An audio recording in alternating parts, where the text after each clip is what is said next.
मध्ये ज्यांनी मला पराभूत केलंय आणि निवडून आले ते बजरंग बाप्पा. अण्णा, मी पण तुम्हाला म्हणते बरं का अण्णा, तुम्ही ताईसाहेब म्हणत नाही, जशाला तसंच आहे आपलं प्रेमाचं नातं. राष्ट्रवादीचा खासदार निवडून आणला म्हणलं तरी भाजपच्या आमदारांच्या टाळ्या जास्त वाजल्या आहेत, ते आदरणीय सुरेश अण्णाच. तसं तुम्ही पिक्चरचे डायलॉग म्हणता, आम्ही पण पिक्चरचे डायलॉग म्हणतो.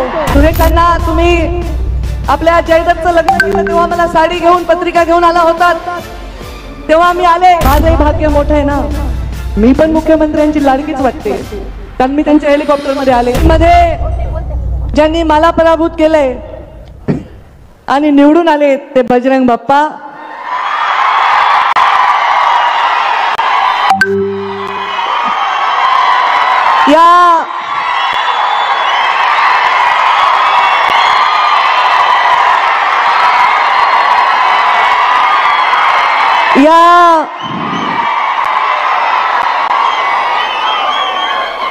या जिल्ह्याचे आमदार ज्यांना 2009 मध्ये पहिल्यांदा गुलाल लागला तो भारतीय जनता पार्टीतूनच लागला आणि आता 2024 मध्ये परत आमदार म्हणून निवडून आले, ते ज्यांनी ही सभा आयोजित करण्यामध्ये मोठा लोकांचा संग्रह करण्यामध्ये योगदान दिलंय आणि प्रचंड उत्साहाने लोक टाळ्या वाजवत आहेत. राष्ट्रवादीचा खासदार निवडून आणला म्हणलं तरी भाजपच्या आमदारांच्या टाळ्या जास्त वाजल्या आहेत, ते आदरणीय सुरेश अण्णाच. मंचावर उपस्थित आमचे ज्येष्ठ मार्गदर्शक, अनेक वर्ष ज्यांचा संबंध आमच्या परिवाराशी आहे आणि पहिल्यांदा लोकसभा निवडणूक त्यांनी सुद्धा इथून लढली, ते आदरणीय प्रकाशदादा सोळंके. मंचावर उपस्थित माझे सहकारी आमदार नमिता मुंदडा, आताच नवनिर्वाचित आमदार गेवराईचे विजयराजे पंडित आणि बीडचे आमदार संदीप क्षीरसागर. बघा देवेंद्रजी, तुम्ही बघताय ना तुम्ही. आणि मंचावर उपस्थित माजी आमदार, 3 वेळा राहिले का धोंडे साहेब? 3 वेळा झालेत का आमदार? 4 वेळा. भीमरावजी धोंडे साहेब माझ्या वडिलांचे अत्यंत चांगले मित्र आणि आपल्या भाजपचे आमदार राहिले देवेंद्रजी जेव्हा मुख्यमंत्री होते तेव्हा. मंचावर उपस्थित अपक्ष म्हणून निवडून आले होते युतीच्या शासनामध्ये आमदार राहिलेले साहेबरावजी दरेकर. मंचावर उपस्थित आमच्या शासनात आमचे मुख्यमंत्री जेव्हा देवेंद्रजी होते तेव्हा गेवराईचे आमदार राहिले लक्ष्मण पवार.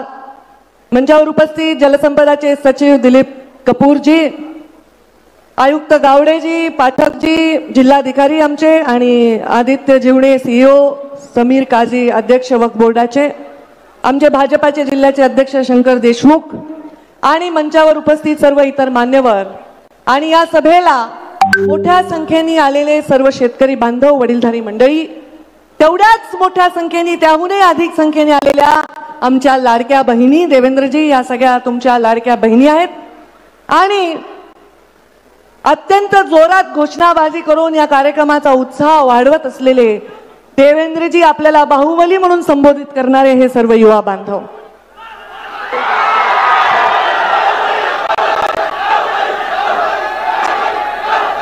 देवेंद्रजी, एक किस्सा आठवला मला की आपण जेव्हा मुख्यमंत्री म्हणून ते तुम्हाला बाहुबली म्हणतात, खरं तर तुम्ही आमच्यापेक्षा ज्येष्ठ आहात, नेते आहात आणि आम्ही ज्या कॅबिनेट मध्ये काम करतो त्याचे तुम्ही प्रमुख आहात. तुमच्याविषयी आदरभावच नेहमी येतो, पण आज ममत्व भाव येतोय, कारण ते तुम्हाला बाहुबली म्हणत आहेत. काही वर्षापूर्वी मला शिवगामिनी म्हणत होते, तर शिवगामिनी ही बाहुबलीची आई आहे आणि त्याच्यामुळे मला आज तुम्हाला बघताना वेगळाच भाव आला. शिवगामीचं वाक्य असतं, सुरेश अण्णा धस, कुठे गेले? जसं तुम्ही पिक्चरचे डायलॉग म्हणता, आम्ही पण पिक्चरचे डायलॉग म्हणतो. शिवगामीचं वाक्य असतं, मेरा वचन ही है मेरा शासन. आणि जे जाहीर वचन सुरेश धसांना मी दिले तेच माझं शासन आहे. ही गोपीनाथ मुंडेची लेख आहे, बोलणं एक आणि करणं एक आहे, माझ्या रक्तात नाही. आज हा कार्यक्रम सुरेश धसांनी आवर्जून उल्लेख केला. काय उल्लेख केला? 2003 मधला उल्लेख केला. 2003. देवेंद्रजी फडणवीस मुख्यमंत्री महोदय, आपण कदाचित ज्यांना लहानपणापासून पाहत आला ते प्रमोद महाजन आणि गोपीनाथ मुंडेंचा किस्सा सुरेश धस अण्णांनी सांगितला. अण्णा, मी पण तुम्हाला म्हणते बरं का अण्णा, तुम्ही ताईसाहेब म्हणत नाही, जशा तसंच आहे आपलं प्रेमाचं नातं. इज्जत आम्ही देतो, पण मला आज आनंद वाटला की त्या 2003 चा उल्लेख झाला. आदरणीय मुख्यमंत्री महोदय, मी तुम्हाला आठवण करून देऊ इच्छिते, म्हणजे तुम्ही सांगू शकता की याचा उगम आपल्या पक्षाच्या नेत्यांकडून झालाय. या ठिकाणी एक सैनिकी छावणी होण्याची प्रस्ताव जॉर्ज फर्नांडिस मंत्री असताना झाला होता. आणि हे पोरं आता घोषणा देत आहेत, युवा आमचे उत्साही, ते कदाचित लहान असतील, सांगत असतील, जन्मलेही नसतील.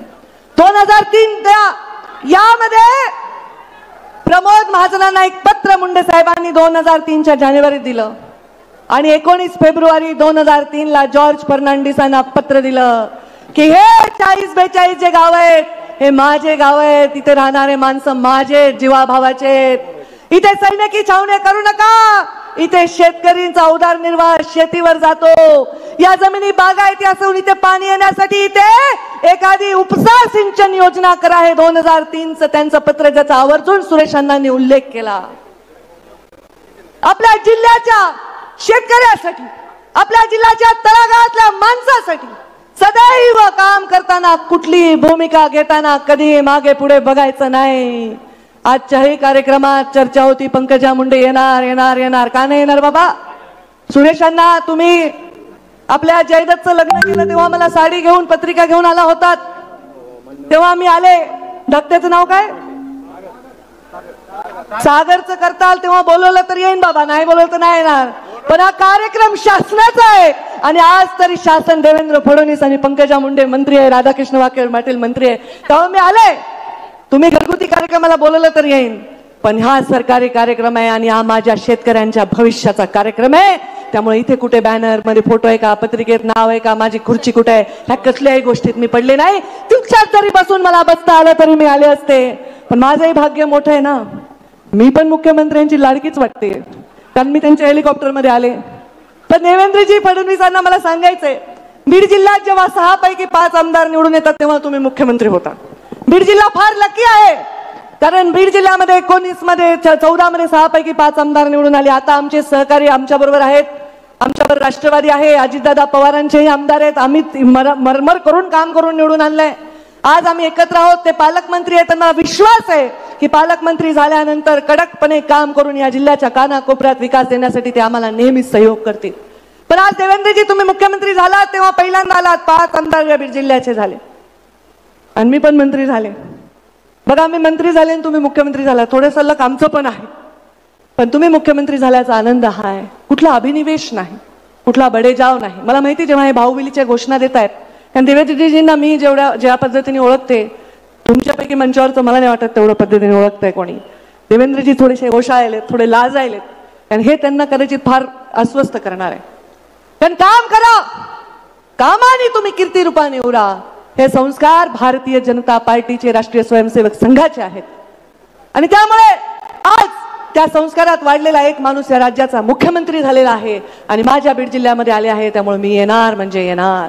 शेतकऱ्याच्या शेतात पाणी जाणार आहे, मी येणार म्हणजे येणार. तुमच्या डोळ्यातलं पाणी पुसायची वेळ आल्यावर कोणताही अभिनिवेश न ठेवता येणार म्हणजे येणार.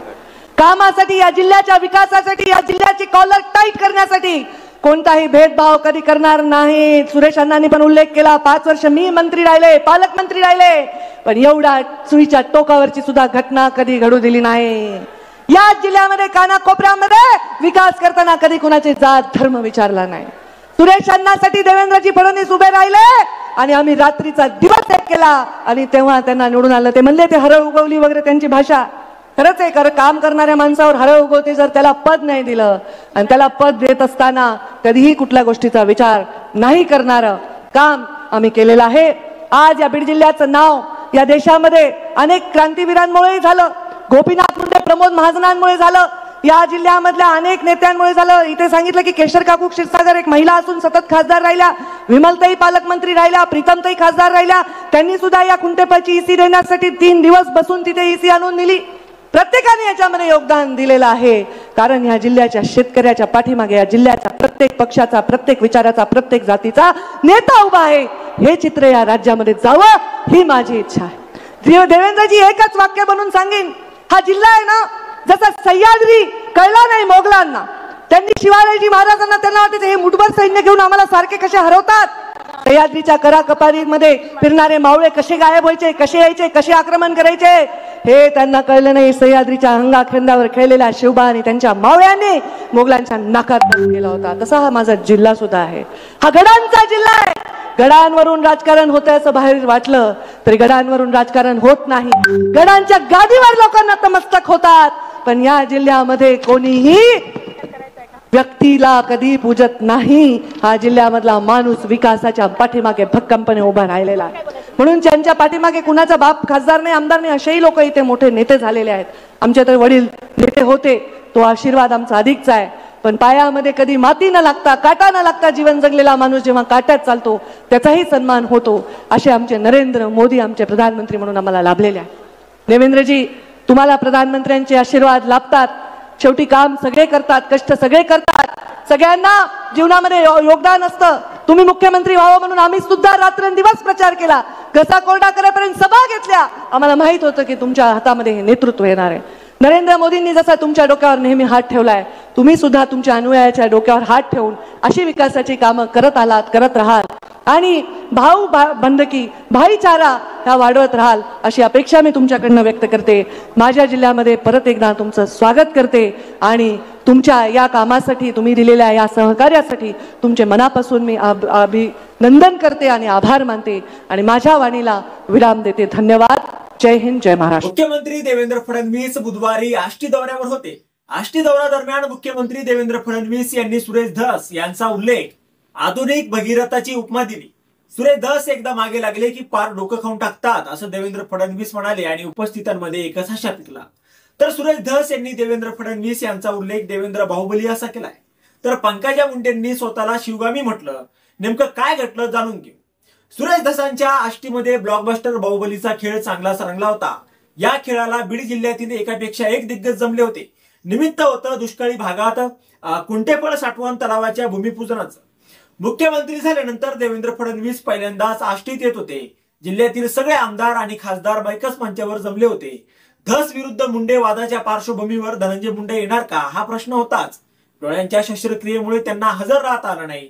मात्र पंकजा मुंडे आवर्जून हजर होत्या. या कार्यक्रमाला धस अण्णांनी आपल्या शैलीत बॉलिवूड टच दिला. दिवार पासून तर बाहुबली पर्यंत सगळ्या सिनेमांचे दाखले अण्णांनी दिले. सुरेश धस यांनी मुख्यमंत्र्यांना देवेंद्र बाहुबली असं म्हटलं होतं. पंकजा मुंडे जेव्हा बोलायला उभ्या राहिल्या तेव्हा त्यांनी सुरेश धस यांच्या भाषणाचा उल्लेख करत ते मला शिवगामी देवी म्हणत होते असं म्हटलं. सुरेश धस यांनी आपल्या भाषणात बोलताना ज्याप्रमाणे सिनेमातले डायलॉग म्हटले त्याचप्रमाणे आज आम्हीही सिनेमातले डायलॉग बोलून आणि शिवगामीचं वाक्य असतं, मेरा वचन ही है मेरा शासन, आणि जे वचन मी आमदार सुरेश धस यांना दिलंय तेच आता माझं शासन आहे. मी गोपीनाथ मुंडे यांची लेक असून जे बोलते तेच करत असल्याचं बनत भाजप आमदार पंकजा मुंडे यांनी बीड जिल्ह्याच्या आष्टीतील मुख्यमंत्री देवेंद्र फडणवीस यांच्या उपस्थितीतील कार्यक्रमात तुफान फटकेबाजी केली आहे. आष्टी उपसा सिंचन योजनेच्या कामाच्या शुभारंभ कार्यक्रमी प्रसंगी पर्यावरण मंत्री तथा पालकमंत्री पंकजा मुंडे बोलल्या होत्या. हल्ली माझा उल्लेख सुरेश अण्णा पंकजाताई असं करत नाहीत. पूर्वी ते मला शिवगामी म्हणायचे. बाहुबली सिनेमात शिवगामी बाहुबलीची आई आहे असं दाखवलं गेलं आहे. त्यामुळे देवेंद्र फडणवीस यांच्या बाबत माझ्या मनात ममत्व भाव निर्माण झाला आहे असंही पंकजा मुंडेंनी यावेळी सांगितलं. यावेळी उपस्थितांमध्ये एकच हशा पिकला होता. आता यावर तुम्हाला काय वाटतं, तुमचं मत कमेंट बॉक्स मध्ये लिहायला अजिबात विसरू नका. व्हिडिओ आवडला असेल तर जास्तीत जास्त शेअर करा आणि आतापर्यंत मराठी जनता आपण आपल्या या चॅनलला सबस्क्राईब जर केलेलं नसेल तर चॅनलला सबस्क्राईब करा.